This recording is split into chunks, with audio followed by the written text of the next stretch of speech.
Good afternoon. Welcome to the Westport Board of Health, January 9th, 2023 meeting. I'm calling it to order and wishing everybody a happy new year. Please stay safe. There's a lot of COVID and other infections out there. Under Mass General Law, Chapter 30A, Section 20F, this meeting is being recorded, and we'll move into the Pledge of Allegiance. I pledge allegiance to the flag of the United States of America and to the republic for which it stands, one nation, under God, indivisible, with liberty and justice for all. Thank you. Okay. We'll move right into the written report from the director, which includes the, I guess we do that later. We'll do that at the end. Any questions on the written report? If not, we'll move to your verbal report, Matt. Okay, we'll start with the COVID update. So we ended December with 99 cases being reported. You gotta remember, that's only cases being reported. There's probably a whole lot more than that that's not being reported. Yeah. Unfortunately, we had 2 deaths and 4 hospitalizations in December. January, we're, as of this morning, we have 20 reported cases and no deaths or hospitalizations being reported. Okay. The XBB 1.5 is now the dominant variant in the United States. So, the bivalent vaccine is questionable if it addresses that variant, but it's still safer to be vaccinated than not. So please get vaccinated if you haven't. With that being said, flu is making its rounds. It's pretty strong this year. It's, a lot of people are infected with the flu. We have flu vaccine available. If you need the flu vaccine, please call our public health nurse at 508-636-1030 to schedule yourself to get a flu vaccine. That's what I have on that front. Okay. Pump reports all looked fine. Director approved plans. We have a 3-bedroom new construction on a 32,500 square foot lot on Sanford Road for a Michael Camara, using an AX20 and a Quick 4. We have a 4-bedroom upgrade on a 78,408 square foot lot on 273 Cornell Road for an Emily Powers, using a stone bed and an Avantex. We have a 3-bedroom repair on 284 Reed Road for a Kyle Pavo on a 120,000 square foot lot using an ARC 36. We have a 4-bedroom repair on a 1 acre lot on 29 Riverview Drive for a Stephen Pichette, utilizing a stone bed. We have a 4-bedroom new construction on 806,434 square foot lot on 11 Joanne's Way for Nicholas and Bianca Silva, utilizing a stone bed and a microfast. And we have a 4-bedroom upgrade on a 33,644 square foot lot on 844 Sanford Road for Robles Sealy, utilizing a Quick 4 and a microfast. When you do out the calculations with the denitrification, it allows up to 462.6 gallons per day. So the lot size is adequate. Okay, but that one still needs a deed restriction. That one needs a deed restriction, correct? Okay, and a CONCOM status and all of these are okay? Yes. Okay. Any questions for Matt on any of these projects? Then I would take a motion to endorse the director approved plans with the deed restriction for 844 Sanford Road. So moved. Second. All in favor? Aye. Aye, that's unanimous. Thank you. Animal control, Nick's keeping pace. It's, I think when we talked about the budgets, we know that we're losing the open position for next fiscal year. So it's just gonna be Nick, and we'll continue to do the best we can, address things as, when we can. Nick, has vacation and other time that he can use, and he's off every other weekend, so we'll just continue to do the best we can with addressing all the concerns with animal control. Transfer station, I believe tonight, the posting for the attendant two will be discussed a little bit, maybe at the select board meeting, and hopefully Jim will get back to me tomorrow on whether we can post the job tomorrow or not. And we'll get rolling with that plan we talked about at the special meeting. Other than that, we'll continue to operate with 2 people. Okay, and we are still taking Christmas trees through February 4th? Yeah, we're accepting Christmas trees until February 4th at no cost to whoever wants to drop them off. Okay.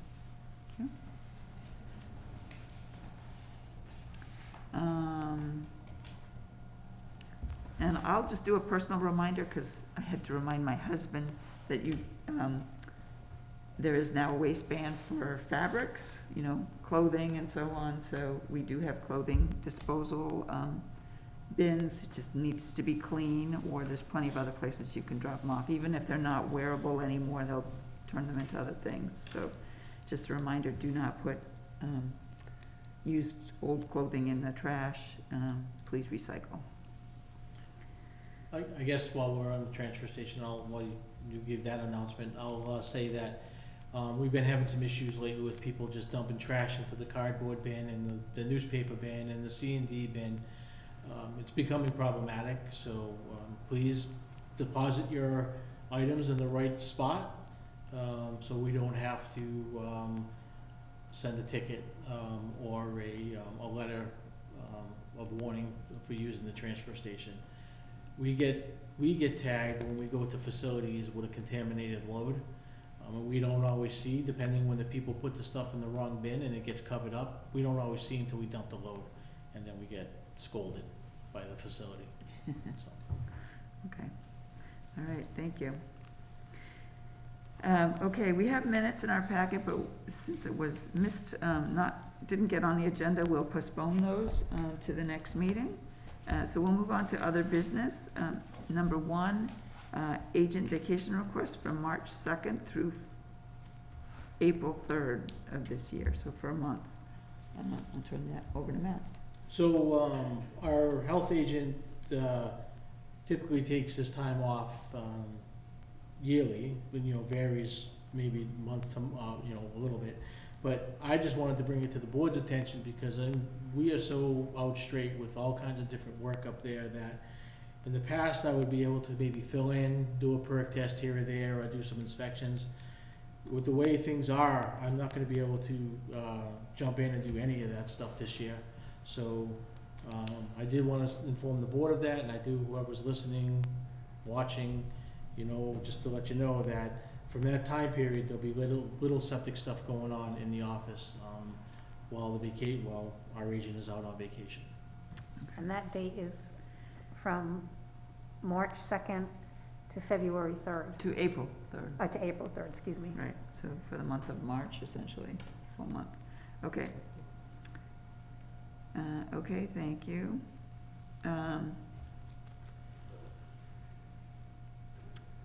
Proposed watershed regulation, I forget, we ended up talking a little bit about that at our special meeting. I don't know if there's anything more we want to report on. I think we talked about the Okay. The info session was after our meeting, right? Okay, so you want to give an update on the municipal information session that you and I participated in? I guess, Or anything else you want to say? right. Well, I think at the municipal information session, just say, I brought up a concern the board had with one provision in the Title V revisions, and Tanya brought up another one, and the concern that I articulated was that the provision in the Title V revisions that allow the allow an exemption from the requirement to upgrade all existing septic systems if, within 5 years, if the town chooses to adopt a watershed permit.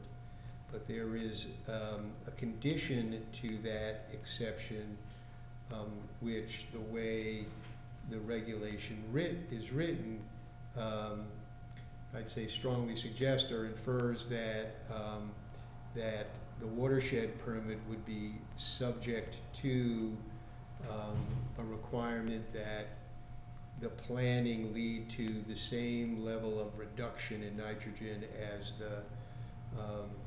the upgrade requirement for all existing septic systems. So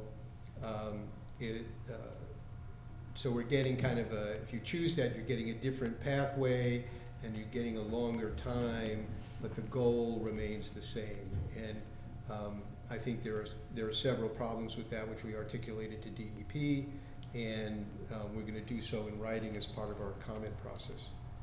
And then the chair also noted that there are there are 2 instances in the Title V regulations in which there are restrictions set for people who install denitrification systems at different times, and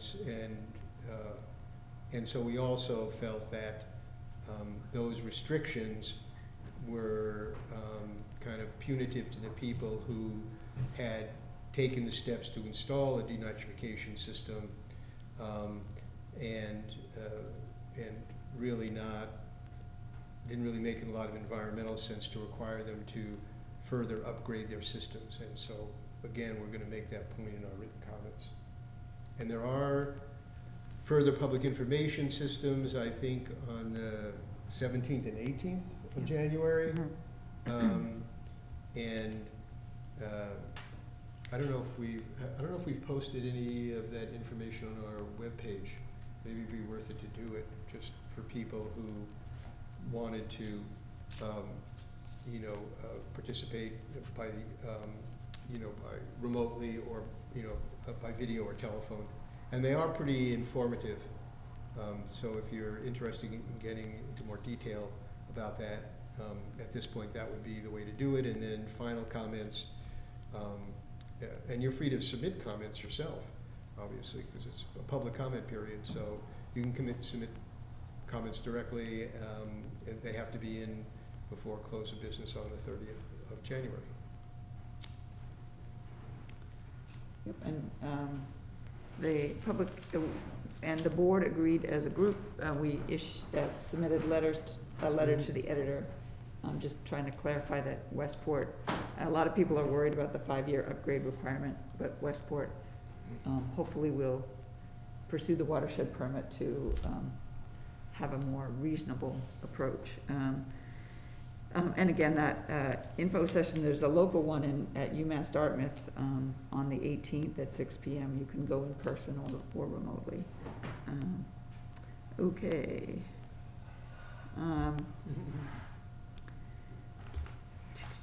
So update on the Westport local septic regulation, which was first adopted in 2021 and revised in fall of 22. That is it's now a consolidated regulation of all of our local requirements. But in particular, one of the strategies we adopted to try to target the most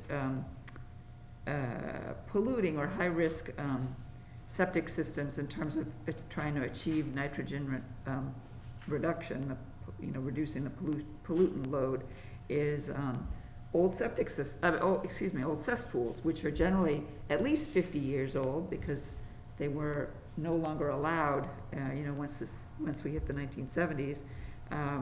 And the office and the board is in the process of reviewing every single file that we have to identify which properties still have cesspools. So far, we've identified 150. And then we've found a lot of properties that have no plans on file. And in some cases, or many cases, those are houses that are built before 1970 and probably have a cesspool. So we'll be pursuing a public outreach process to let folks know, if they might have a cesspool or they do have a cesspool, and the requirement under our local regulation to upgrade to Title V, not necessarily to D-Night, by February 2026. It was a 5-year timeline, and we have a couple projects in front of us tonight that will be removing cesspools, so we're knocking them off one by one. But that will be a big contributor towards us achieving a nitrogen load reduction that will help us with our watershed permit and just generally cleaning up the environment. So we're working on that. And I want to thank both board members on either side of me. We've all been either reviewing folders, entering data, researching to come up with a comprehensive list, because what we have right now is 7,000 files, and going through more than that, going through them one at a time is very labor intensive. But then we will have a baseline data electronically, which will be a little easier to update. So that's sort of a good thing that comes out of that. So that's just a reminder, if you have a cesspool, you have a cesspool, you will have 3 years to move forward with upgrading that to a Title V system. And there are various programs to provide financial support. We'll be we are working on an FAQ document and various other resources to help folks understand that. We have lists of qualified engineers that you can reach out to talk to about that.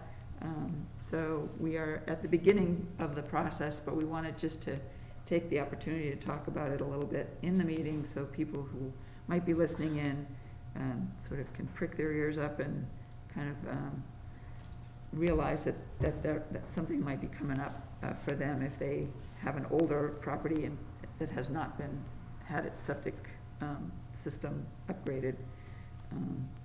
So that's just a little bit about that, and then welcome comments from other board members, any other observations or.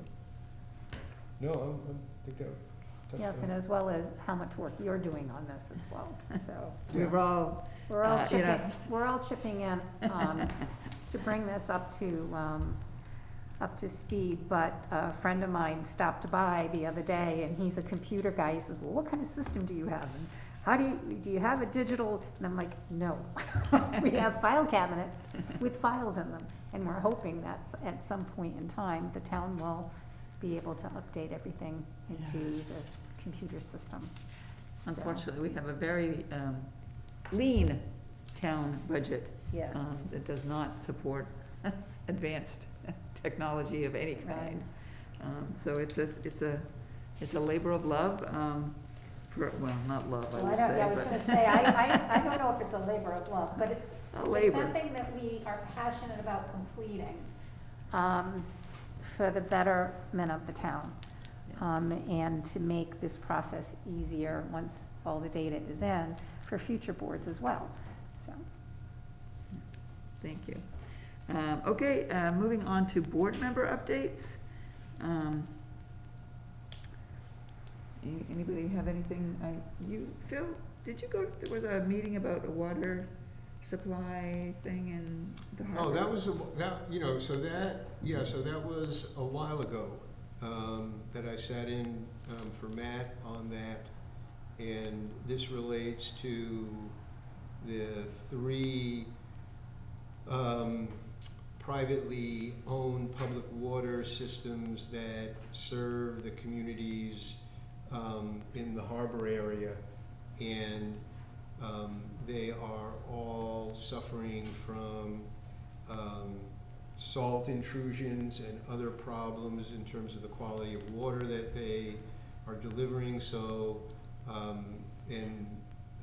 they're under, some of them are under orders to, from DEP to address that situation. There's been kind of a coordinated investigation by kind of organized through the planning board to see if there was one location that could serve, one well location that could serve all three systems. And so a consultant was retained to do a preliminary assessment of areas that from a, what would you call it, a subsurface analysis were likely to have accessible groundwater, and also because of regulations which require a fairly large radius around the well that no activity can be in, that are undeveloped. And so the consultant prepared a report and described, certain areas and, what some of the issues were. And I think now folks are looking at taking the next step from an analytical point of view to actually go and look at some of these sites and actually do a field investigation. And so that's what's happening with that. And so I think it's going to be a slow process. And then it may be that the town would in some way be involved in taking it over as a larger public water supply. I don't know exactly how it's going to work. Well, thanks for Yep. participating in that. Anything else? No, just that we keep plugging away at the data and putting the data in our new spreadsheet so that we have that information. So I have a couple of quick updates. I just want to mention about the Climate Resilience Committee that the town has formed. I am, not as a Board of Health rep, but as a private citizen on the Outreach and Engagement Subcommittee, which is looking to apply for a grant to help the town get the word out about climate resilience and how to be, prepared and adapt to the changes that we're all seeing already. So there's a lot of work involved in that. But if anybody's interested in the efforts of the Climate Resilience Committee, the information is on the Planning Board website, the town as a whole will need to get engaged on that because it's going to affect everybody. So just that, and Matt has been working really hard on the Public Health Excellence Grant that we've talked about before. It's a $300,000 annual grant to service 6 communities in a shared collaborative approach to try to support or supplement public health staffing to really be able to do all the inspections and requirements that we're supposed to do under statute. We have had a few little road bumps in town, but we're trying to get them resolved, and hopefully we'll have be able to hire either some staff or some consultants to help with that for all of the involved communities, which are 6 communities on the South Coast in our group. The state has been trying to do that across the state, and I think about 305 communities are already part of a collaborative, and we're just part of the newest group trying to move forward on that. So that's that update, and we have a few minutes left. Any other news items, anything else people want to share? Otherwise, we can maybe start a minute ahead of time. Um,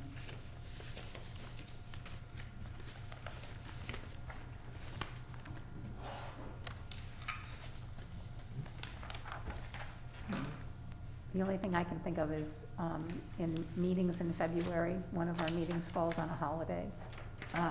Okay, so let's put that on the agenda next time, that Yep. will have to be, February holiday. I think it's President's Day. Rescheduling. This is where they used to say, we'll just cut to a commercial. Yeah, right. Okay. What's the plan up there, you want to sit? I would say everybody has a plan with us, so I would say Yeah. sit up here is fine. That's fine. And, Mark, we should note, that, we will not be able to be doing any perks for the month of March. Just so you know. Breaks my heart. I'm not doing any perks in the month of February, I'll be in Florida. Oh, yay. I'll be right ahead of John. It's too gosh darn wet anyway, Yeah. as we usually say. Yeah. Okay, I'm gonna call the 4:30 PM hearing for, 140, I should use the agenda, 145 West Beach Road, C&P Risconi Trust. This is a 3-bedroom repair on a 5,000 square foot lot with a bottomless sand filter and Advantex, D-Night Technology, I think it's D-Night, represented by, Mark Rodericks, who's here at the table. So, we have actually two projects side by side. They are. And I had a little confusion about one of them, but, well, both of them, but, You only have a little about one? We got a few good ones here, though. Yes, you do. yeah, no, Oh, well, these are this good was ones. just about the, Homogeneous. Nancy wanted to know if I had to bring popcorn to my meetings tonight because of all the entertainment factor with these projects. Uh-huh. well, it's premature. For the next one, I need to understand the property owner, because it's listed Lisa Sperling and, Okay. It's been very dynamic for me too. okay. Okay, well, let's start with 145 West Beach Road, And you- which is also technically in the assessor's office records as 0 West Shore Road, which is why I couldn't find it under West Beach Road. You will, yes, and there are deeds which talk about West Beach Road, et cetera, so. And Sperling is at 147 is West Beach Road, Yeah, and the other one on the other side's West Beach Road, but both of these parcels date back to pre-50s with the existing structures that are on them or the predecessor structures following hurricanes. So there are plans that I found for both of these lots that are yeah. rather historic. They've been there a while. They've seen their hurricanes and stormwater along the way. I'm Mark Rodericks, Analysis and Design Engineering. The first of these two side-by-side lots is number 145 West Beach Road. C&P Risconi Trust are the owners of the lot, lot number 145, map 76A. Currently on the property is 2 cottages totaling 4 bedrooms on the property, and the intention of this upgrade is to replace the 2 cesspools on this parcel of land with a pre-treatment system, which consists of a 2-compartment tank and the Advantex AXRT unit, which discharges to a bottomless sand filter. That's 7.5 by 27 feet, positioned on the plan. And the challenges here, other than the list of waivers that I have, and this could be a record, actually, these are a pretty good list. I tried. It was the delicate balance, and I know if I can, we say Phil was here for the conservation discussion, so the approach we had to take here was trying to find that delicate balance between compliance with Title V and also compliance with the Wetlands Protection Act.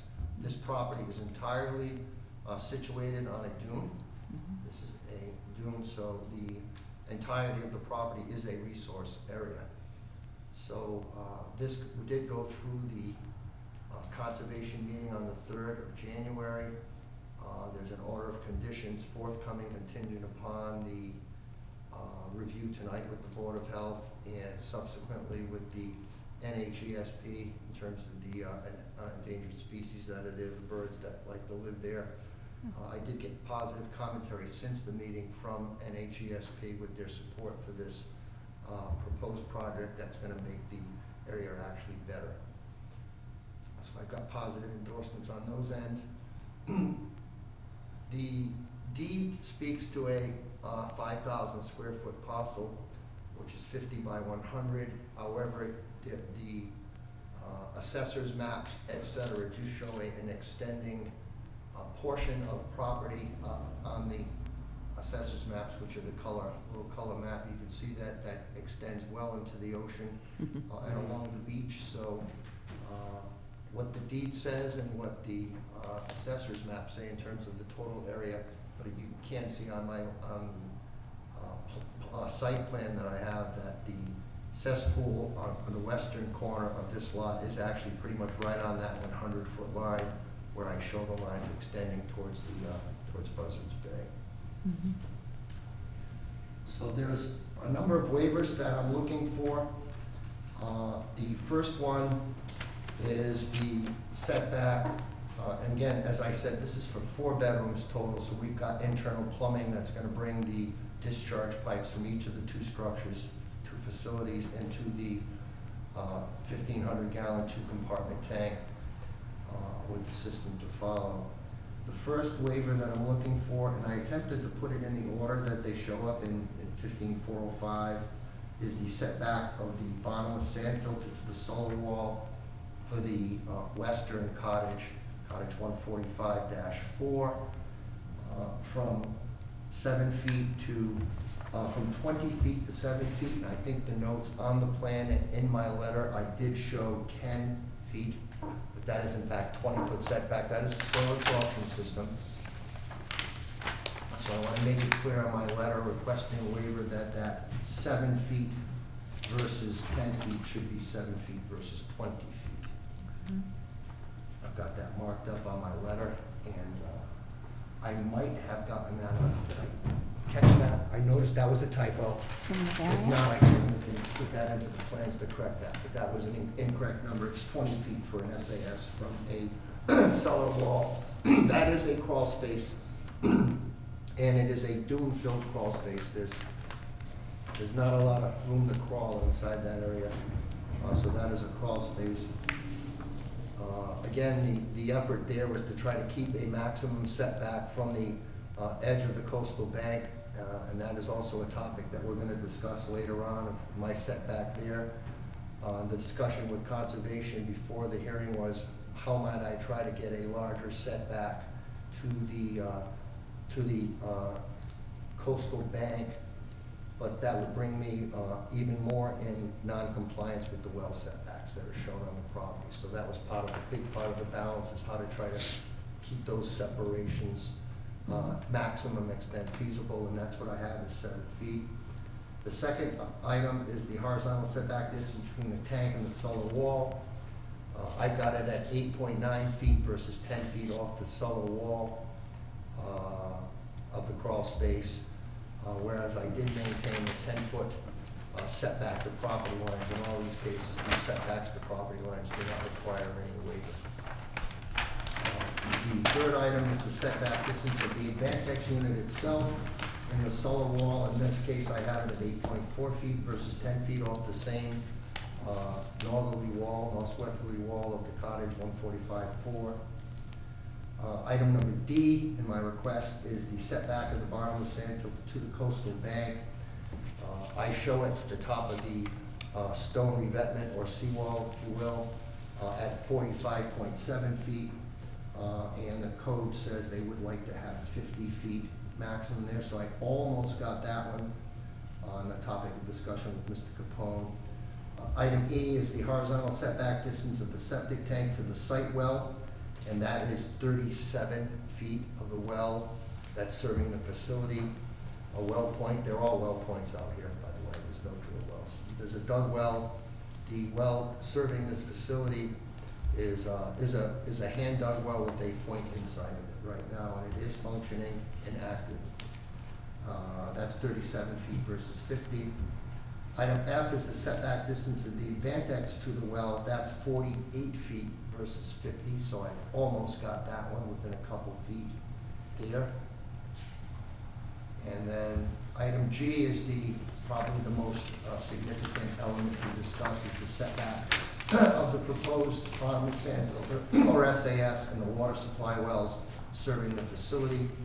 There are two wells here. There's the site well itself, which is the number 145 well. I've got 52 feet versus 50 feet, versus 100 actually. And for the well serving lot number 146, West Beach Road, at 60 feet versus 100 feet.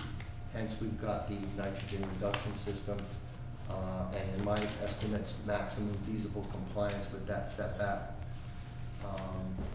At the time of the hearings, both of those were owned by C&P Risconi Trust. As you mentioned, Mr. Chair, item lot number 146 has transferred title over to Dr. Sperling. And they own 147, so that, And they do own 147 also, yes. okay. So they're the affected abutter for when we get to that one. Yes. And at the time of this filing, the affected abutters were both C&P Risconi Trust for both of those wells. Okay, The abutter wells to the west and east do have the 100-foot setbacks. okay. Thank you. In H. Number H, you're gonna go through I H. missed one. Yes. I'm sorry. Oh, look at that. And lastly, a sieve analysis performed in lieu of percolation testing. So we did have a sieve report, the results of which are on the plan, and a copy of those sieve results were submitted with the package to the time. Yeah, okay. Thank you. I'll turn first to Matt and then to the board members for questions, comments. So I really don't have anything to add. I talked to Mark, quite a few times about this plan as he was developing it, so in my opinion, this is the best that they can do on these properties, is what he's presenting. Okay, let me open it up to the board for questions and comments. I just have one, I didn't see any buoyancy calculations on this plan. Pardon me? The buoyancy Yes. calculations, I didn't see any on this plan, but you did have on the other plan. And the reason for that is the assumed groundwater table, which is quite accurate throughout that area and tidally influenced, was at elevation 2.3, whereas the bottom of the septic tank was at 4.05, so it's about 2 feet above the high water table, Okay. therefore not in it, so it did not require calculations. And similarly with the Advantex unit, also at 2.3 feet, and I was at 4.7 at the base. So, and that information is located on the system profile up in the top left of the plan. You can see where I have a water table designation just below each of those components in the system profile. I do point out, however, that I am still requesting that the design include a tie-down counter-buoyancy hardware for the plastic Advantex unit in case we happen to have a tidal surge or issues in there. We are in a velocity zone. So I do call out that the tie-down system that is part of the calculations and the design manuals for the Advantex system be included anyway. Okay, So I do have tie-down on the plastic tank. Okay, So just for clarification, because I see this word are you demolishing the existing cottages and they're being rebuilt? On number 146, one of those structures is being That's demolished, 146. not to be rebuilt, Phil. So on Okay. number 145, Okay, staying, both of those structures are going to be staying in place. They're not going to be demolished. They're not going to be raised. okay, Okay? all right, okay. So I was just, so I did, okay. So I had this conversation with Matt earlier today about trying to parse through our regulations and DEP's regulations about systems in velocity zones. And I think what we came to, or at least what I came to, is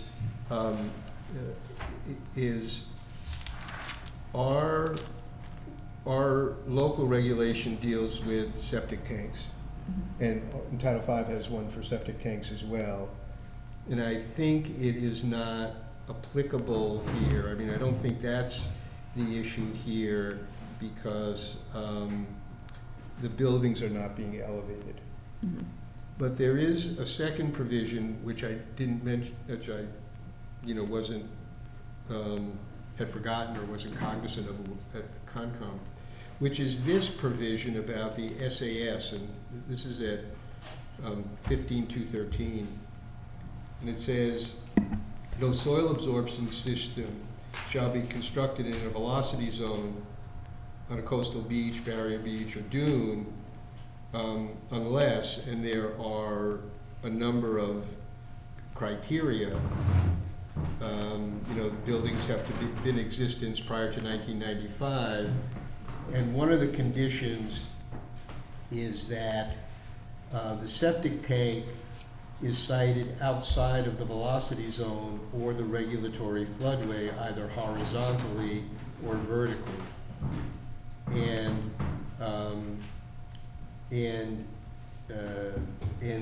so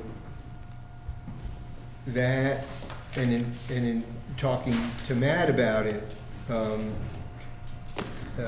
he was, it's at 15.213.2.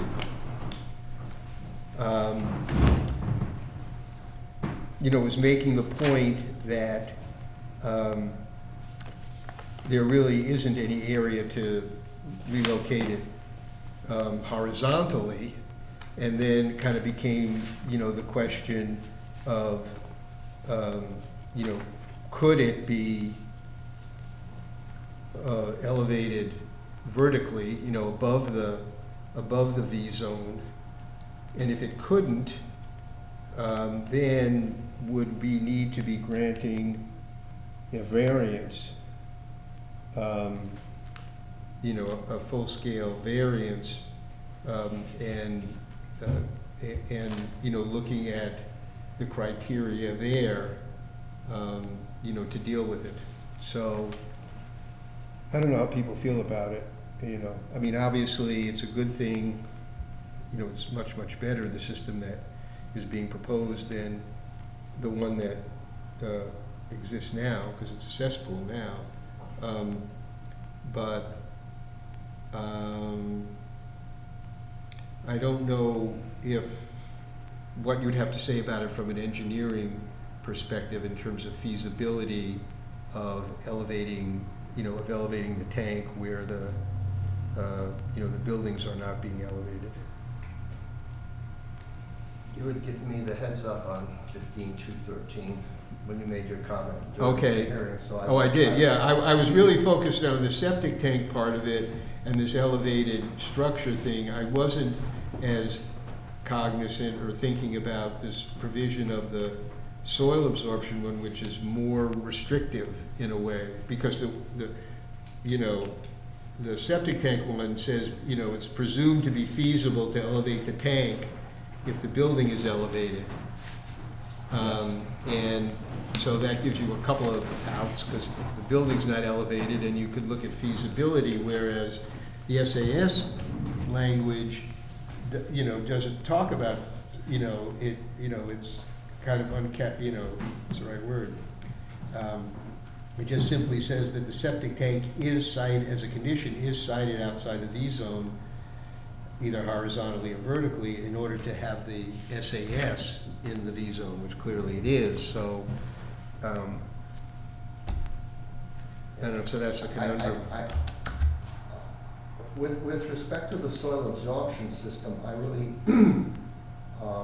I really don't know how one can get an on-site sewage disposal system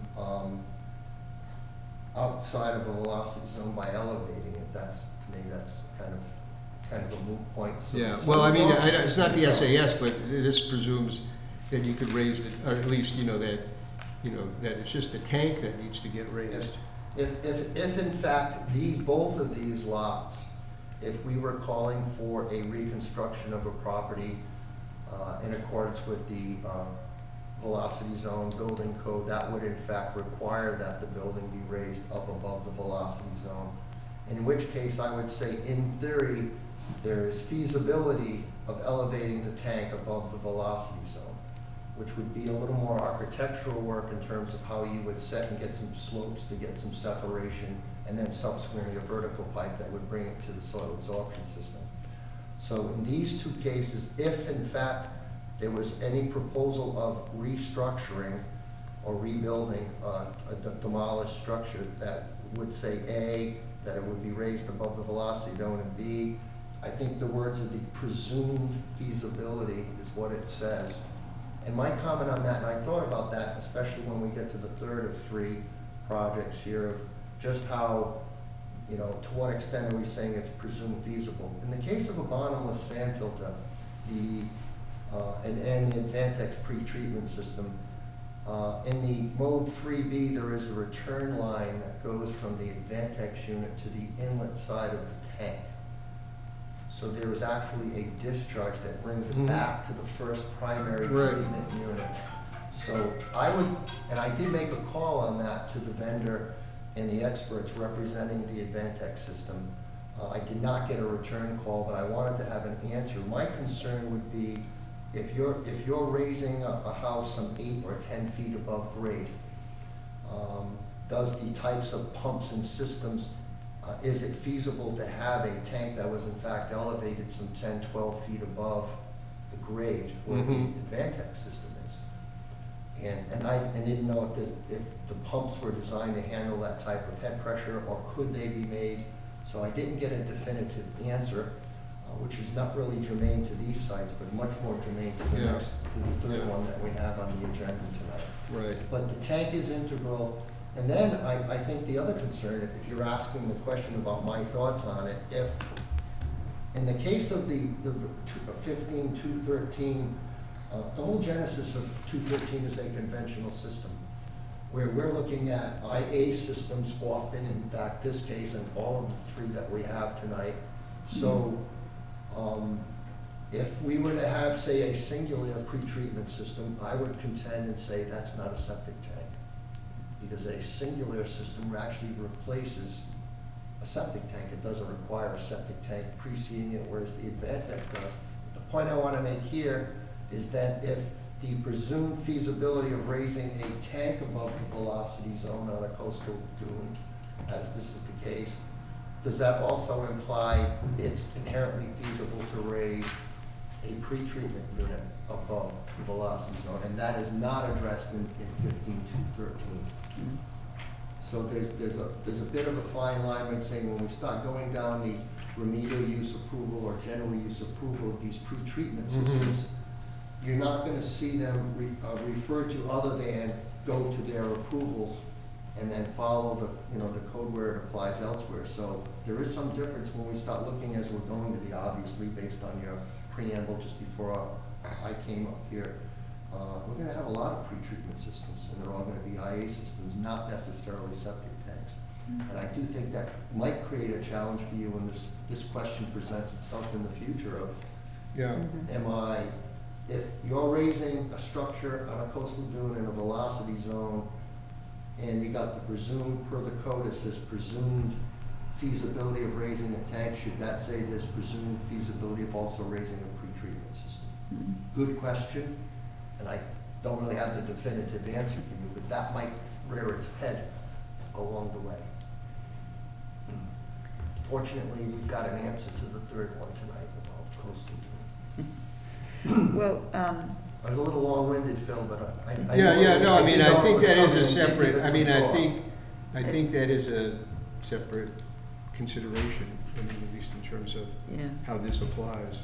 Well, I think that you raise a good point, and that's something that we should explore with DEP around, because clearly we're going in the direction of advanced treatment systems, and the dynamics are a little different, shall we say.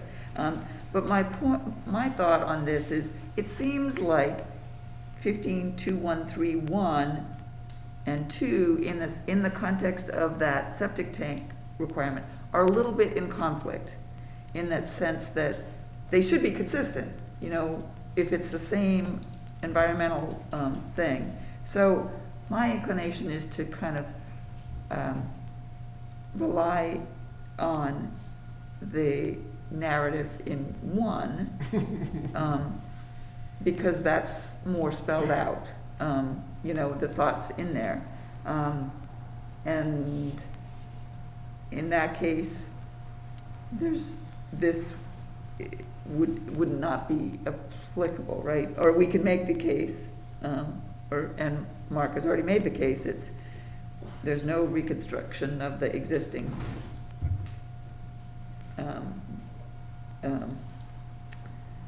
structures, so is it really feasible? And he's made that case, it's not practically feasible in this case. I don't know how to do it, would we be building a platform and? Yeah. I- Well, That really, right. Yeah. Right. So, Well, it's a- You're yeah. raising the house already, so design said structural, mhm. to accommodate that versus, the implications here. And then, how do I get effluent from grade up to an elevated tank from the cottages which are on slabs? So, Oh my for goodness. me personally, my inclination is to say that I think we have the best possible solution here.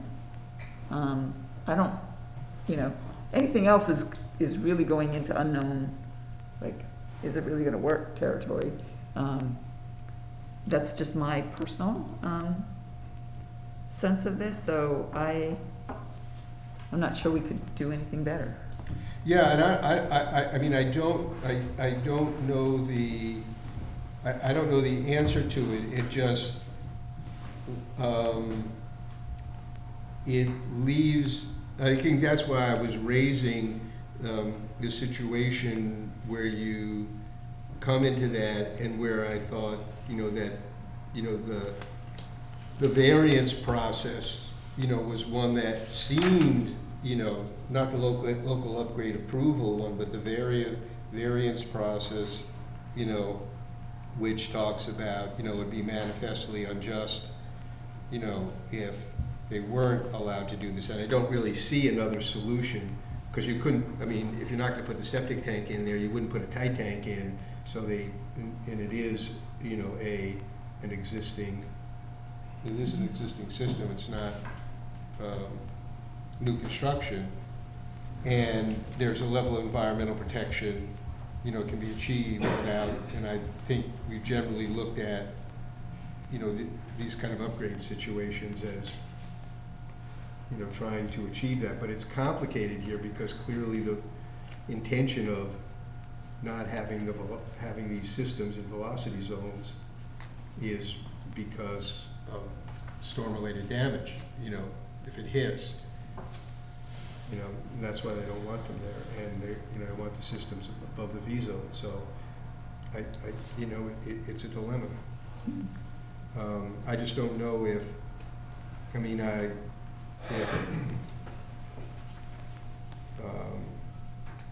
so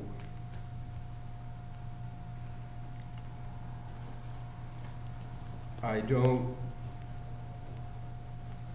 know where your proposal leads us kind of from a procedural point of view, just to approve the plan as it is and just kind of ignore the provision,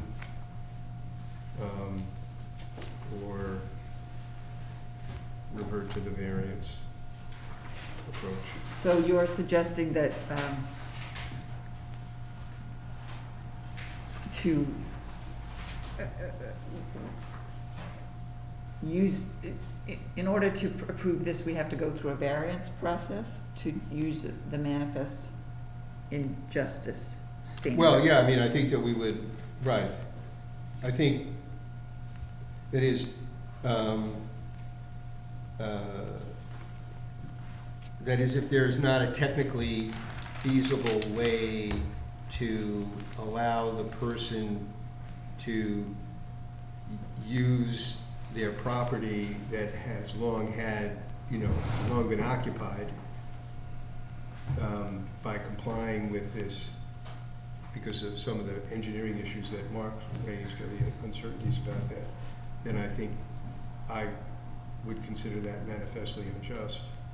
Okay, I so, mean, I think no one knows what that means, but I think that, yeah, I mean, you can't I think the ultimate idea is not to deprive a person from using their property at all. Right. And I just don't think there's an alternative, given the dimensions of this property and its location, to, to do anything else. So I think the question is, if I'm understanding correctly, and Donna hasn't weighed in yet, but that we believe this is the best possible option under the circumstances. So it's a question more procedurally, whether we approve it under the variance provision, which is a more, in my mind, all the butters have been notified. I mean, we've sort of, process-wise, could qualify this effort as a variance and just issue a decision under variance provision? Is that, are you Yeah, comfortable with that? I'm I don't think it. relatively more comfortable with that than just ignoring, that it seems like we're not, I'd be more comfortable in not enforcing the provision based on kind of the infeasibility of an alternative, but to make that a formal finding through the variance process, then I would just to say that it is, okay, we all agree, let's just move forward from there. Only because I think we're just gonna get more of these, and I would like applicants to come forward who wanna make this case, to be able to formally make the case on the record in front of us, which I think what the process is supposed to be like, and that Matt has an opportunity to think about it from an engineering point of view, and I don't know. Okay, so, it may be a little unorthodox, but what I'm saying is that the process we've undertaken so far and the effort, the presentation that Mark has made with regard to the proposal and what's feasible and not feasible, that it meets close enough to meet the administrative requirements so that we just sort of convert this and treat it as a variance based on the hearing tonight. Are you okay with that? Yeah, I mean, I think because all the, well, let me put it this way, are there any abutters that, because one of the things you have to do for a variance is notify all your abutters, even if your abutters are not being, like, even if you don't have well set back issues that so are there any unnotified abutters? Well, Or are they all actually, on the boat together? At the time, there wouldn't have been, because the abutters are the same owner. Yeah, So okay. there was no abutter Right, notification okay. for the hearing. However, at the time, when we're gonna get to the next lot down over here, I did notify Dr. Sperling Okay, as the abutter, now the owner. okay. So that all transpired between point A Okay, and point B. okay, so that's fine, Where yeah. she was notified of the hearing, because her well is 93 feet away from the system in 146. So she was notified of the hearing via that process. And I might add, though, perhaps it's apples or oranges, all the abutters were notified of this proposed plan through the Conservation Commission's hearing that took place. Yeah, Same plan. Okay, so what I'm suggesting is that yeah, we approve the project with whatever conditions we are necessary, because I haven't heard anything that says we got a better idea. Under the variance provision and issue a variance letter. yes. Is that, Yes, yeah. And I think that I think what would be helpful is if you would, send us a letter that would set out why you think it's not feasible, to, elevate the septic tank in this situation, from an engineering perspective. I could do that. I think that would be helpful to have, to have that on the record. Just because, and I don't mean this pejoratively, because it's inevitable that people will say, hey, you gave Mark Rodrick's clients this thing, why don't you give it to me? And, that just becomes you did it here, so do it there, and I think it's important for us to be able to distinguish. Here's the reason why, because it's on the record that, and Matt looked at it and said, yeah, I agree, it's not feasible in this case. There wasn't an alternative, so I just think it's helpful. He I would certainly personalizes be it. accommodating to drafting a letter, Yeah. give you some jargon, Yeah. if you will, that talks Yeah, to the. and then when we write our letter, we can say, we refer to your letter. I mean, we write our variance approval that, Provide a letter, because we did not, in my list of waivers or variances, I did not cite 15.213.2 yeah, E. In fact, my focus on that, and I had that in hand before I heard you mention it. yeah, 'cause I yeah. thought that's- Well, I get, and it had slipped it my, here. and And anyway, it was so, actually number one, which was the Yeah. septic tank itself. right.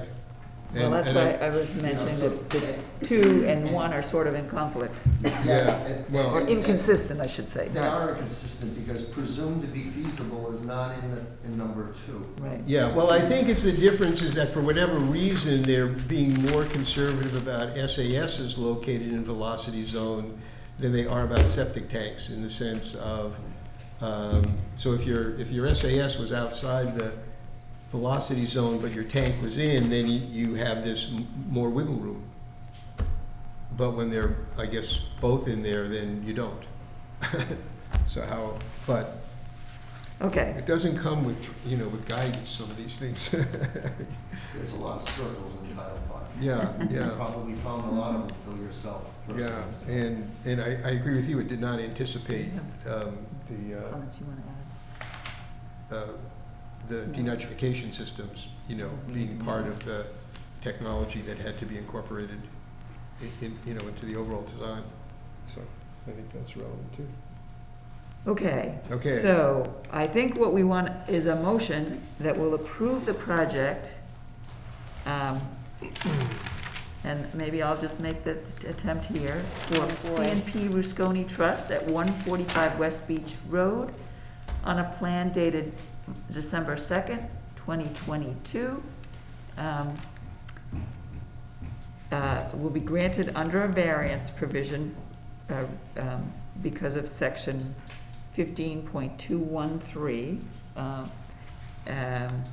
And in addition, this approval grants local upgrade approvals for I'm gonna not list them all, You can just reference it as being in the plan. yes, they're all listed in the plan with regard to the distances from the BSF, the septic tank, et cetera, because there's so many of them. That we approve the sieve analysis,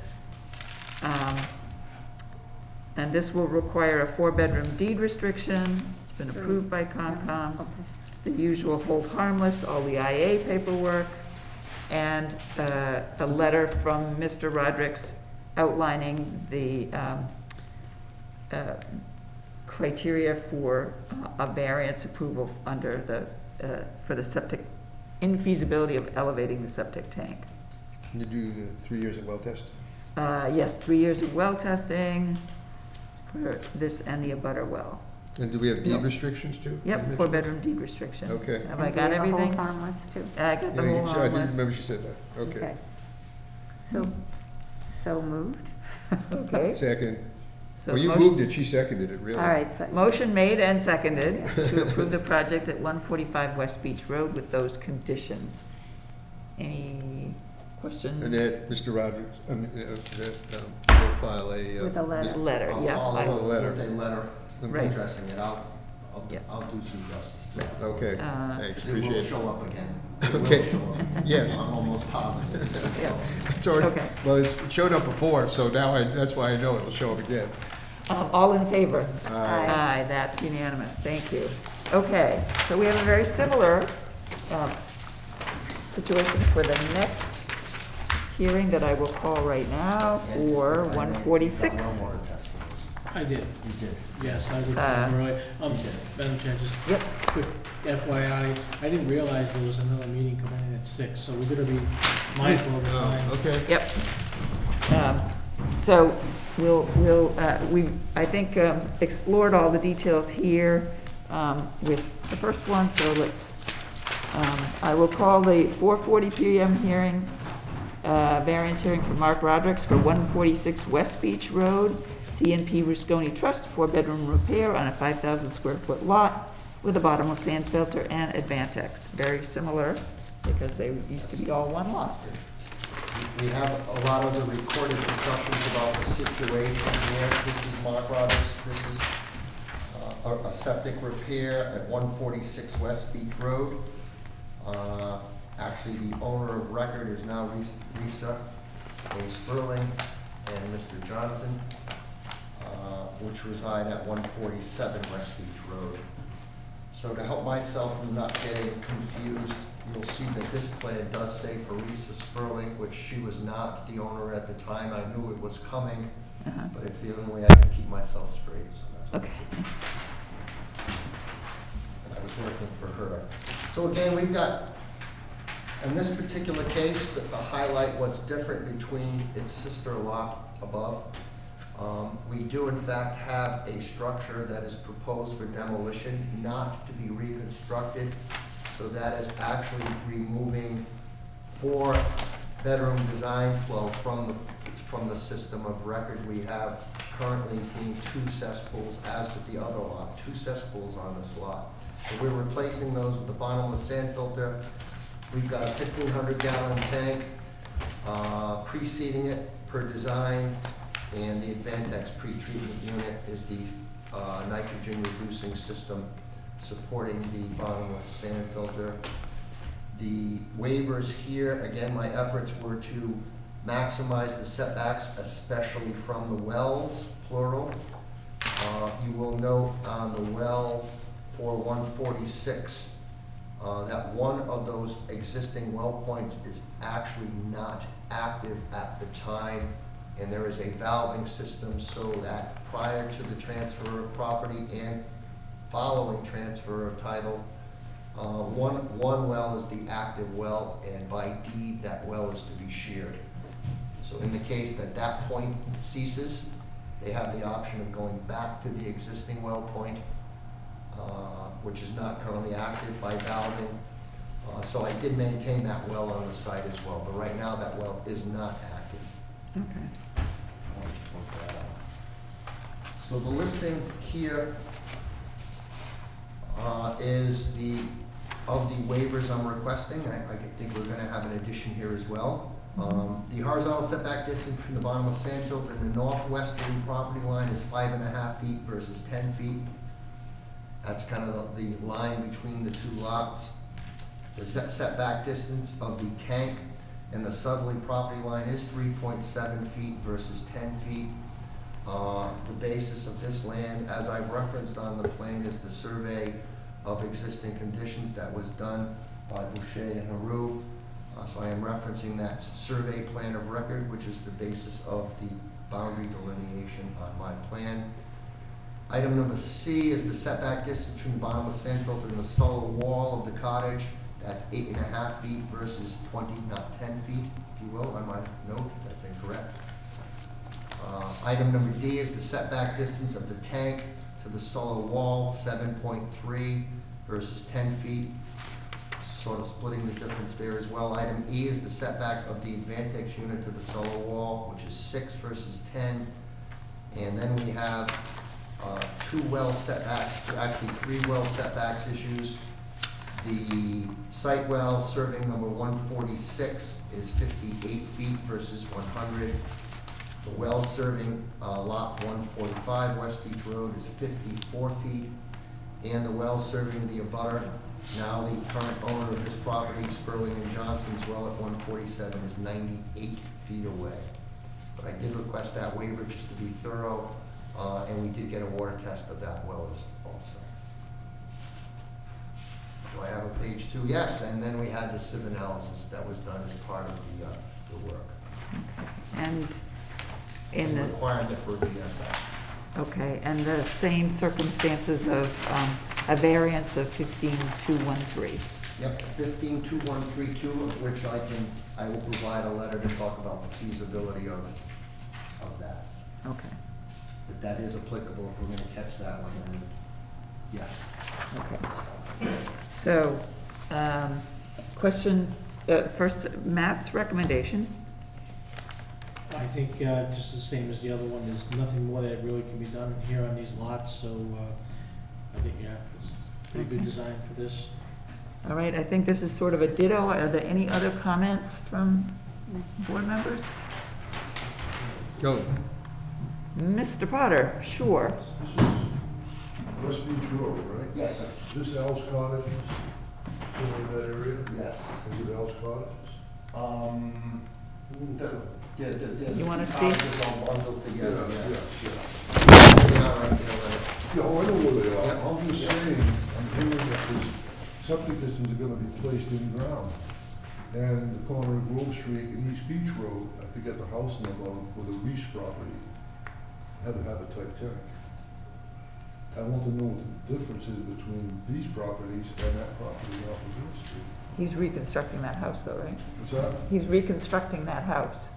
He's gonna No, put the, house the up diff- on still. the difference is, at least my understanding, there was no septic system on that property. There These was are, a septic, Title V inspection, but no, it was a barrel on the ground. I didn't think that was classified as a septic, and I don't remember seeing that. But at the time when Lenny came, there was no septic system that could be found. And on that property, these have cesspools. So that, I think that's the difference. From the time we heard that 194 East Beach Road to this. There was a Title V inspection done in the course of all that activity, and they did find the pipe coming out of the house that went into a drum of some sort.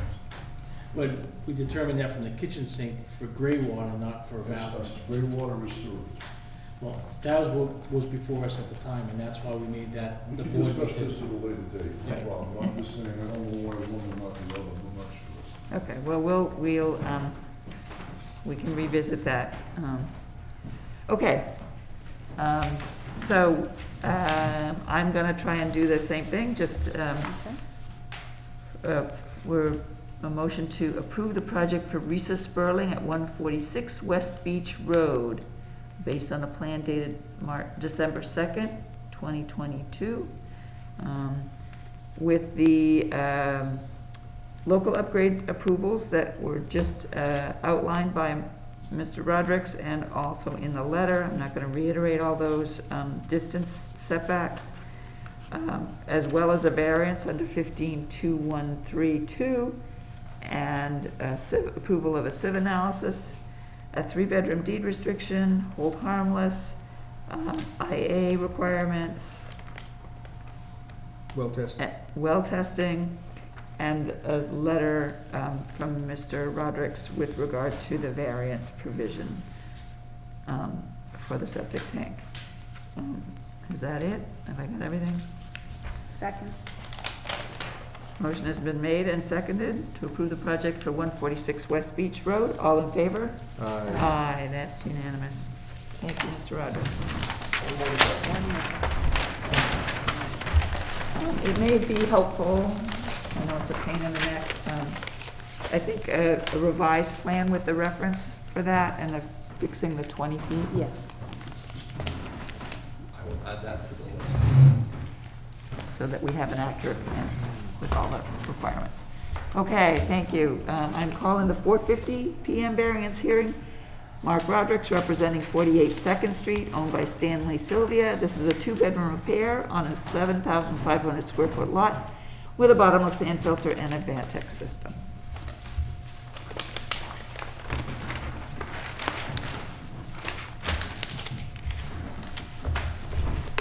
three tonight, Mark Robertson, Ellis Design Engineering. This is a septic repair proposed for Stanley and Joanne Sylvia, 28 Second Street, map 76, lot 34. We have here is again, a very small 7,500 square feet, so we've got a little bigger, but we're still tiny system. Along First, Second Street, Third Street in that area, there is an existing cesspool and gray water pit that we're proposing to abandon. In this case, we have pursued the demolition and reconstruction of that rather dilapidated home. And given the extent of those renovations, this proposed structure is to be elevated above the flood elevation 19. This is a velocity zone. And given that that was already sent through zoning board of appeals, and this parcel has also been through the Conservation Commission on the 3rd of January. We've got some well setbacks issues here in the system, as with the previous two discussions. We've got a septic tank, two-compartment septic tank discharging to an Advantex pretreatment system and a bottomless sand filter on the property.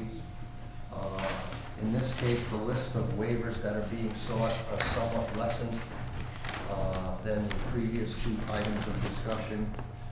This one is primarily associated with the well setbacks of this very densely populated community. Again, in a velocity zone, not on a coastal beach, regulatory floodway, or dune. The first required item for waiver is the distance of the wells to the proposed bottomless sand filter. The site well is 56 feet, number 28 Second Street, 56 feet from the bottomless sand filter. The abutter to the side at number 32 Second Street, lot number 34, or 36, I'm sorry, is 63 feet. And similarly, the well behind the property on First Street, 27 First Street, lot number 14, is 63 feet versus 100 feet. We do have the pretreatment system in mode 3B for maximum nitrogen reduction incorporated in this design. Item B is a sieve test was performed in lieu of percolation test. There were abutter notifications sent associated with the two abutter wells that are within 100 feet. I've listed those in the letter. They were provided a certified letter. So we have green cards here those are the two green cards. There are not water test samples that I've wanted to but do not yet have to turn into you for the 3 wells affected by this system. I've been having a hell of a time working with property owners that are out of town, winterized summer cottages that are shut down, etc.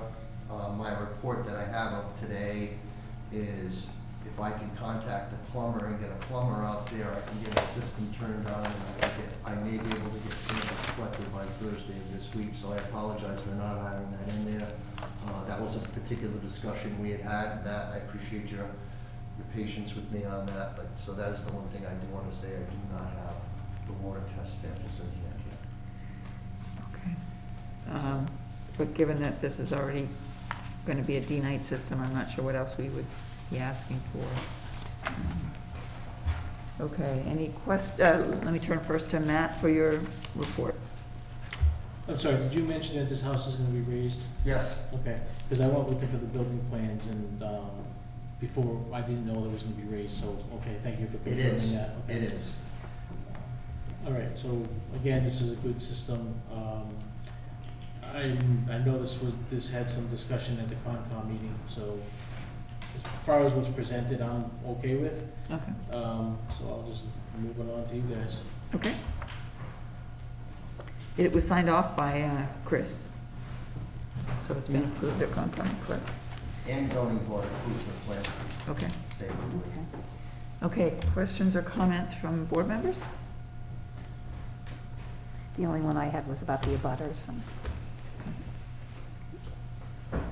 No, it's fine. Okay, we can move forward with a motion to approve the project for Stanley and Joanne Sylvia at 28 Second Street on a plan dated December 1st, 2022, with the waiver for well offsets as enumerated on the plan, approval of the sieve analysis. This will also require a 2-bedroom deed restriction, hold harmless, 3 years of well testing, and all the IA paperwork requirements, et cetera. Anything else I'm missing? No, second. Not, motion made and seconded to approve the project at 28 Second Street with those conditions. All in favor? Aye, that's unanimous, thank you. Okay. Thank you, Mr. Rodericks. Now I'm gonna call the 5 PM hearing for 1634 M Drift Road for the William Costa Estate. This is a 2-bedroom repair on a 10,172 square foot lot with an infiltrator quick 4. Represented by Mr. Potter, Lynn Potter. One call, one environmental design, here for William Costa / Bernard McDonald, or Michelle McDonald. This is Mr. Costa's estate, it's still in his estate, and these people, Michelle is a relative, they want to purchase the property. So they asked me to design a septic system with a house plan shown, etc. Currently, I've been there for years. I did a plan on this back in 1984, 85. There's a house trailer on the lot, and it's got a shed behind that, and it's got a cesspool. And did perk test down there to upgrade the system to a current maximum feasible compliant Title V system. We did that, and the system I designed is shown. The house trailer was 2 bedrooms, the house has to remain 2 bedrooms.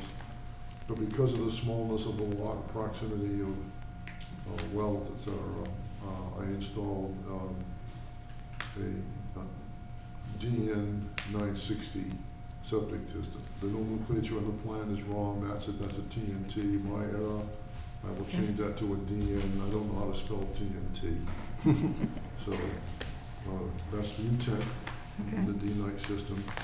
I've shown the house, the driveway, it's odd, it comes across the neighbor's property, so to speak, as a right-of-way into this lot. That's how it was, the condominium was divided up.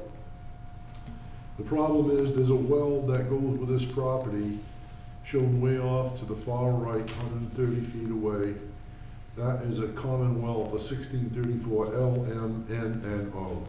It is a shallow well, it tends to go dry in the summertime, yada, yada, yada. And they shut it down, it's inside a building, I guess now, but they don't want to heat the building, they didn't want to. So all those other people, L, N, and O are off that well. They've all drilled their own wells. That's what they tell me, and so consequently, since Mr. McDonald wants to have the whole year round, he needs a well. So the waiver that I need is to install a proposed well 77 feet away from the leach area and 100 feet from all the septic systems. I describe it as a variance per 15405-1G. Proposed leach area is less than 100 feet from proposed well location, but more than 50 feet from the zone well. Proposed distance is 77 feet. So that's the reason we're here discussing this tonight. Okay, thank you, Mr. Potter. I'll turn to Matt.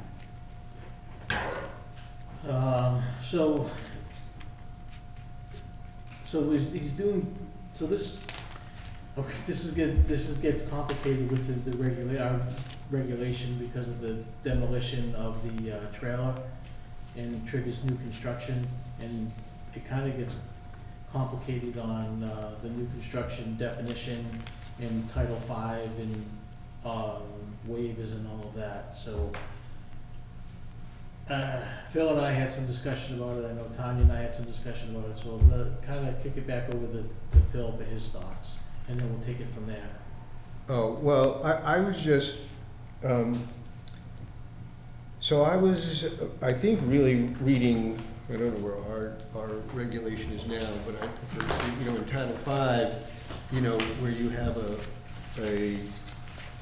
the building, well, so you have D-night in,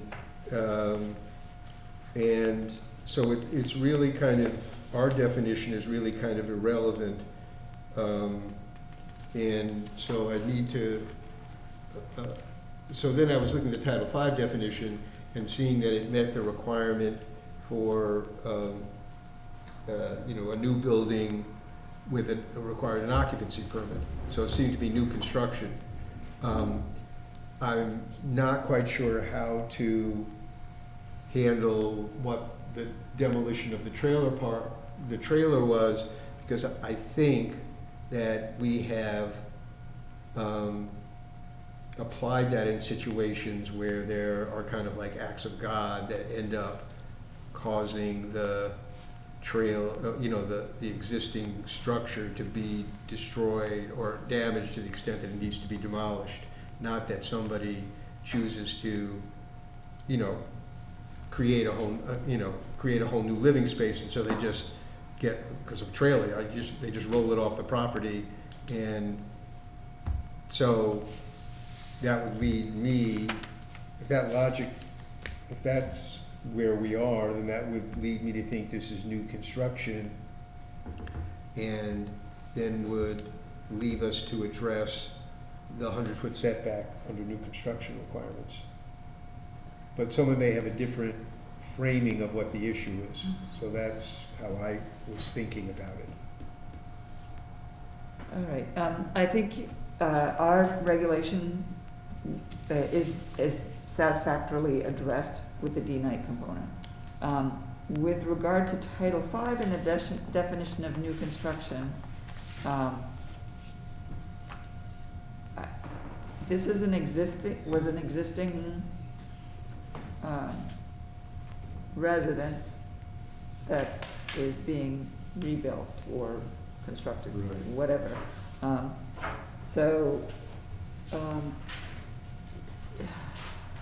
If you read, new construction shall not include replacement or repair of a building in existence as of March 31, 1995, which I'm assuming the trailer has been there since then, has been totally or partially destroyed or demolished.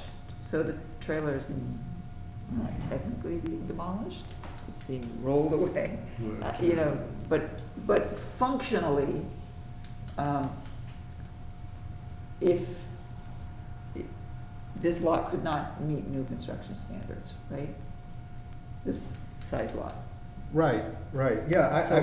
Yeah. But it's been in use, so I feel like we're creating a,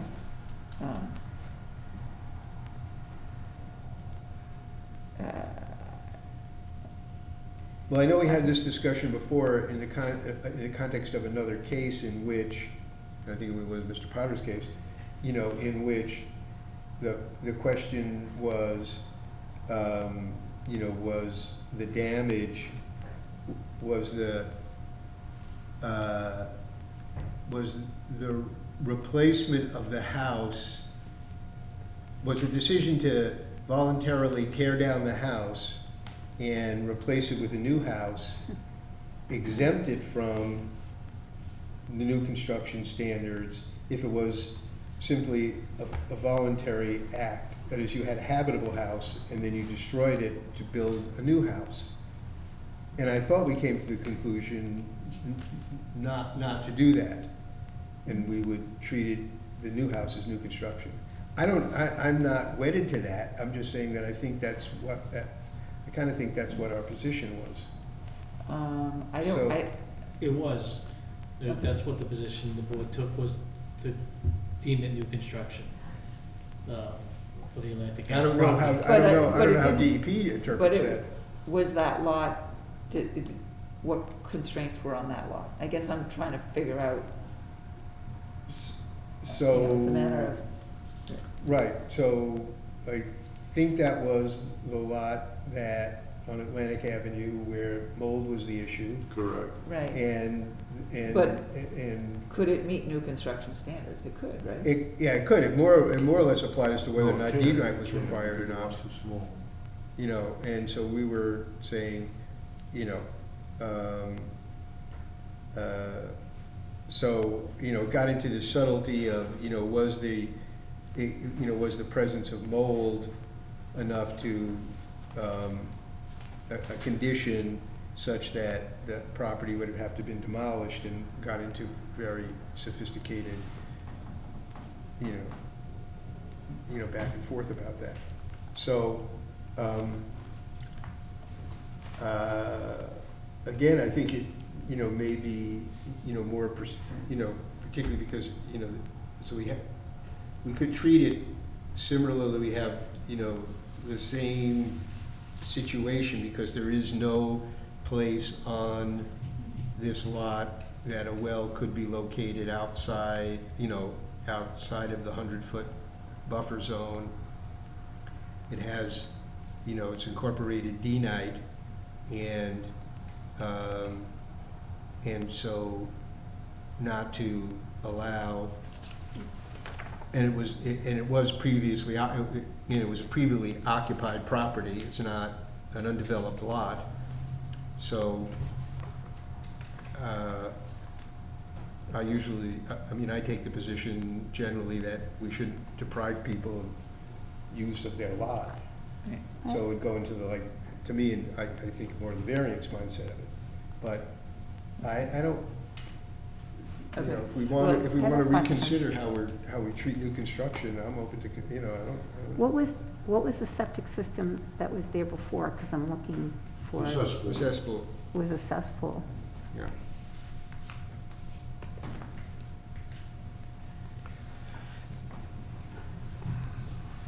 So there was a septic system that was being used. I think that the Atlantic Avenue was a discussion whether it was D-Nite or not D-Nite. We already have D-Nite here, so it's Yeah. not entirely, No, it wasn't, it wasn't. It was, but the reason that we treated it as new construction was because we didn't consider because we looked at whether or not the new building or the condition of the building there constituted one that justified, you know, demolishing the building and building a new one. I think that's what it was about, you know. I think that was triggering our local regulation for a D-Nite requirement, which I believe Mr. Potter is moving forward with. This is one that, there is a D-Nite component, it meets the requirements of our local regulation. It's the question of, maybe the same question, procedurally, I think what you're saying is, under a variance provision, it would be manifestly unjust to not allow this project, because it's the best possible option, and the well is as far away in the corner as it can be from the, I mean, I'm not the technical expert, but I don't know if there's a better, There Right. really Design. isn't for this, it's incorporated the D-Nite, the well's farther as it's gonna get, so I don't think there is any other alternative, really, to get, you know, to meet compliance. It's as much as the compliance proposed as it's gonna be. so. And I, you know, and I don't know what I mean, there's another way to look at it, because I have no idea what the trailer was, but if it was, I mean, most trailers are one bedroom. This is a 2-bedroom house, so you kind of There's a lot have of an trailers that, increase in design flow. I know So- people who have trailers in Florida that are 3 bedrooms. Well, so we don't really know the condition of it, you know, I mean, Is the trailer still there, Lenny? Yes, Did we do a bedroom check on it? no. No. I drew a plan back in 84, 85, and it was considered a 2-bedroom trailer at that time. But that trailer's been there since 85, you're looking at almost 30 Yeah. years ago. I mean, you'd have to, you know, Well, and you'd have to do a minimum two-bedroom right. the system anyway, so to me, it's just whether or not we're going to read Title V going forward to require a condition in the existing home that justifies its replacement in order that that replacement building is not considered new construction, or whether if someone just chooses to voluntarily demolish their house with, you know, for aesthetic or whatever other reasons, that we would still, that we would not treat that as new construction. We would say, fine, somebody lives there, has continued to live there, they decided to destroy their house, it's not an increase in flow, go ahead and do it. We just, you know, it's just reflecting on how we thought about it, at least how I thought we thought about it before. Maybe I'm misinterpreting, but I think Matt seems to think that I got it, that I'm trying to be consistent. I appreciate that. I'm just looking for the, I looked at the assessor's property and it's it's got landscaping around it, it looks quite permanent, but I don't pay attention to the number of bedrooms, so. Yeah, well, I mean, yeah. Okay, well, how would you like to proceed? Well, so I think we could, I don't know about the, I know there's, must have been a butter notification relative to the, you know, well, because it's just the only other, yeah, so from the well setback, I guess it's only the site owner, so that's not an issue. I don't know procedurally for variance things, whether there are other abutters there that could, you know, could get notified. All And the abutters wells are over 100 feet from the septic. So right, well, this is kind of the, full so when you're going this full variance rather than the local upgrade, Mhm. it kind of requires that all abutters get notified, and that the idea is that you would send us something that says, you know, here's we have something on the record from you. I don't wanna, you know, I feel like I'm being extremely nitpicky tonight, and I don't really wanna feel that way, so I apologize You to know what everybody. DEP told us years ago? Yes, you have to have your septic system 100 feet from the well, but the well doesn't have to be installed 100 feet from the septic. Yeah. Oh, well, there you go. Yeah. So, yeah. Okay, Yeah, I mean, I know our well location regulations only require 50 feet different distance. So, but that might be anyway, we won't go into that. okay, let me suggest, that we treat this as we have done, procedurally, the same way we treated, earlier ones this evening, that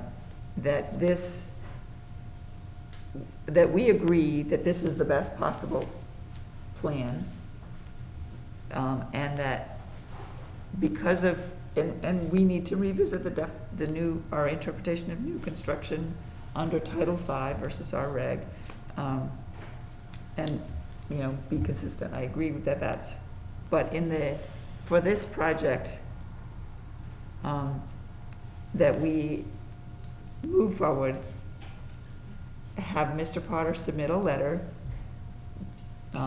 saying why it would be manifestly unjust not to grant this under 411 or whatever it is, and that given that there's all the other abutter wells are 100 feet away, that we'll waive the requirement for the total abutter notification in this circumstance, and we just need to figure out a better process in the future, but is that something that people would be comfortable with? Yeah, that would be fine. I was thinking, or Yes. Matt could go look at the trailer and decide it was uninhabitable. It seems like is it still habitable? It seems like it's a nice, no, it's older. It's been, I don't know, he passed away like 5, 6, 7 years ago.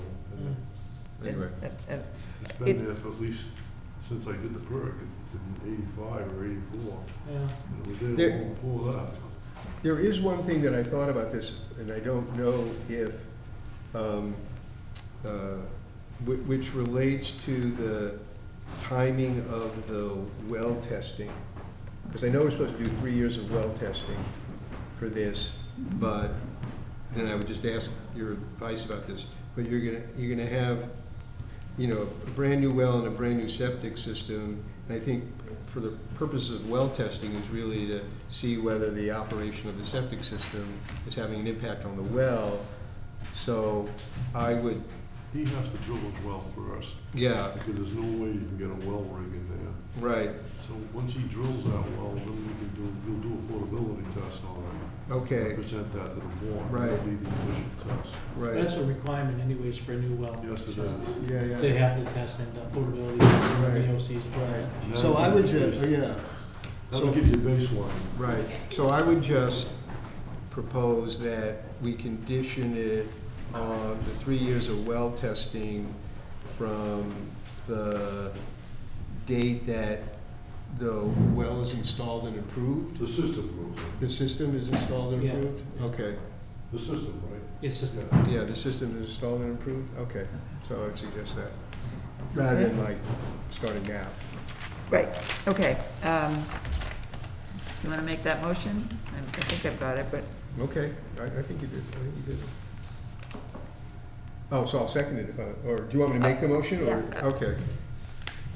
All right, I wrote some stuff down here, so let me see if I can get it. sorry, let me just Go. say, I Yes, you believe you did. have not submitted the D-Night, the IA paperwork, at least it's according to great, so John. well, Lenny, I talked to Lenny about that earlier. Yeah, And because the people who are buying the property need an approved septic Oh, plan right, first, yeah. once all that's done, then all the paperwork can be done in the proper people's names. Okay, yes, you mentioned I that, don't think sorry. there's any need to, the applicant's not even around, he has to state, but. Yeah, no, I forgot. I just wanted to make sure because I noticed. No. And that, this would just be updated to reflect the Yeah, I'll D-Night. change that. Yeah, I'll okay. change that in the Okay, envelope, sorry, I'll go pull it ahead, back. Phil. All right, so we move to approve the plan for the William Costa Estate, located at 1634 M Drift Road. It's new construction on a plan dated 11/17/22, subject to a 2-bedroom deed restriction, a well setback of, proposed well setback of 77 feet from the SAS, 3 years of well testing from the date that, say, the certificate of compliance is issued for this system, hold harmless agreement, and a variance request, I guess, submitted by the applicant, explaining why the well location is the only, feasible alternative for use of the property, and compliance with all the applicable IA system approvals. Second. Motion made and seconded to approve the project at 1634 M Drift Road. All in favor? Aye. That's unanimous, thank you. Did you say the date of the plan? Yes, November 2017. Did I say that? Yes, you did. Oh, good.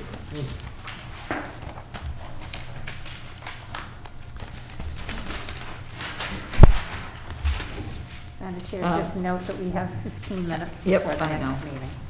I'm going to call the 5:10 PM discussion, Len Potter for 768 Drift Road, SAS sizing for repair on a 2-bedroom house lot of 121,968 square feet.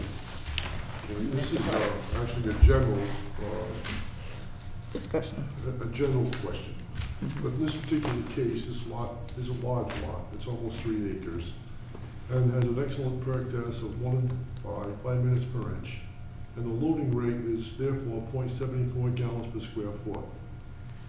The septic system, using that flow, 220 divided by 0.74, would give me an 18 by 24 leach field, and that would give me 319 gallons a day, shy of a three-bedroom home.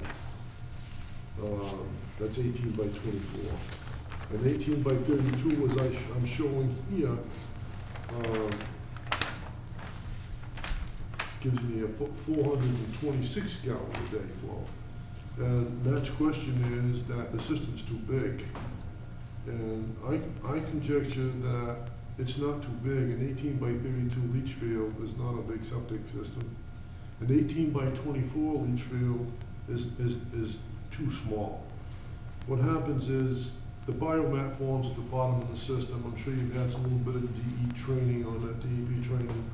The biomat forms and the perk rate drops to 1 in 10 as that biomat thickens to a couple of 3 inches. So everything slows down and it ends up failing.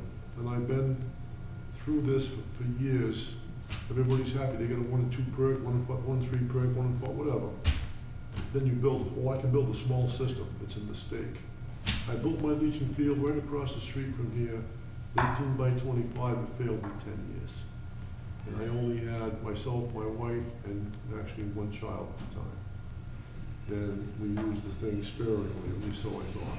This particular house, the owners, this lady's grandfather built this house. She wants to keep it, her and her brother, and she rents the house out.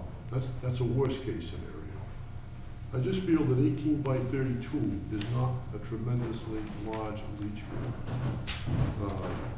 DEP said they changed the regulations back in 1995 and they required larger areas for 2-minute per inch perks, 4-minute per inch perks.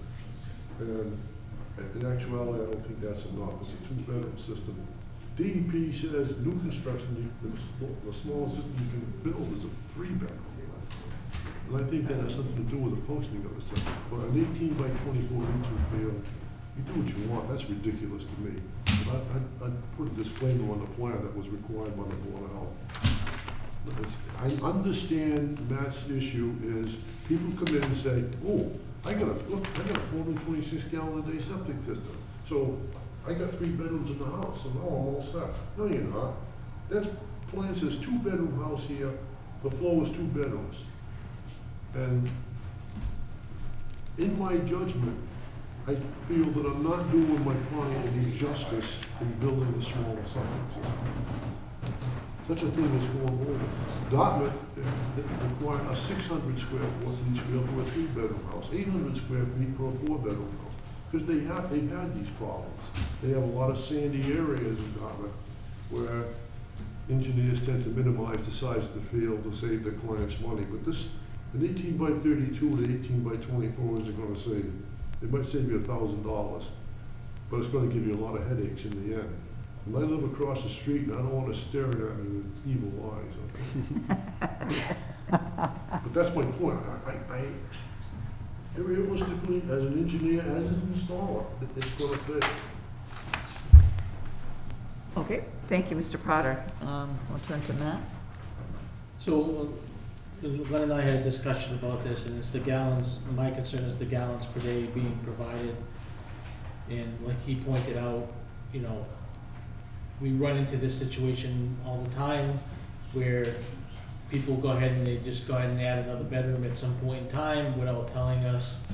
And we find out years down the road, it becomes problematic for us. That was my only concern, was the flow being provided.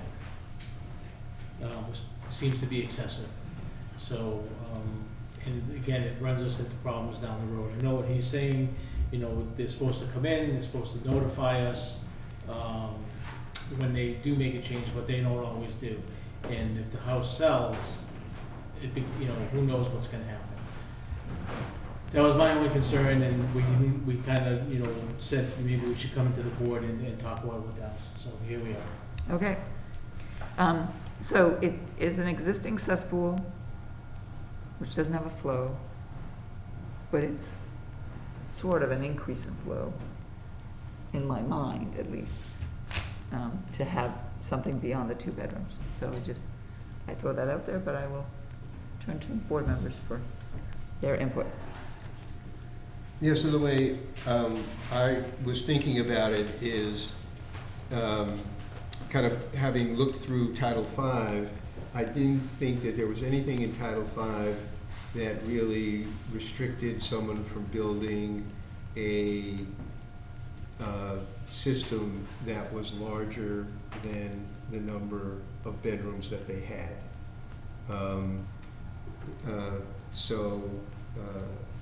And I think if that, so they have minimum, minimum design flows, but they don't have really maximum design flows. And generally, what's a violation is if you're using it more than the design flow, not that. So I think if that was the only issue, that we could condition to the best we could, some kind of notification requirement or something that would, because under our building renovation regulation, people are supposed to come in and notify us if they're doing stuff. But in terms of, again, these doggone definitions, where you have an increase in design flow, it's considered new construction that would trigger a D-night system. Right. And so then I think the issue becomes, what's the principle there of people? It could encourage people who are reluctant to install a D-night system, to upgrade with a larger system, really with the intention of adding new bedrooms, and then putting us in the situation of forcing them to, then it becomes this whole kind of thing. So, who did what when and what do we understand? So to me, that would be the answer: build a larger system and put D-night in. That would be and then you've got consistency in how we would apply, how we would apply that, that term. And then, we would just, or I would just suggest putting something in the approval that would say that we would get notified in the event that, a renovation added additional bedrooms, so that we would know that. Or we put a And we two-bedroom would fee still, and we restriction could put, on, well, yeah, because right now, which can be lifted if they put in D-night. She's not trying to circumvent D-night, she's just trying to replace the two bedrooms. It's only a Yeah. small Yeah. house. Right. Well, I mean, I guess that would be, another, well, no, but, I guess, well, that would be another way we could do it if you wanted to do it that way. But, The plan says two bedroom. If someone's Yeah. in a third bedroom and they get caught or fail or whatever, and then you fall back to this plan and say, look, two-bedroom house. Whatever the flow could be or is, in actuality, it's still a two-bedroom house. You're asking people to make a small system. no, I'm not, I'm not asking to make, I'm not asking to make the small system. I'm saying, build, that if you have an existing house with an existing design flow and you want to replace the system with, that's designed that's design is consistent with increased flow, then it just treated as, new construction for the purposes of our D-night regulation, and add D-night. That would be the simple, that's how I resolve the, If I built this, if I come back next year and the client wants to make this a three-bedroom house, the system would be 426 gallons a day, so it's adequate for a three-bedroom house. right. They would just have to add the D-night component to the septic system, because it would be new Oh. construction. Okay, I think the dilemma is our definition in the sure. regulation Yep, says if it's an increase in design flow, which you're showing more than 220, you're showing 426, excuse me, then it triggers our definition for Yeah. D-night. So, Yeah, it would. but it does it now, because you're presenting a system with 426 gallon per day.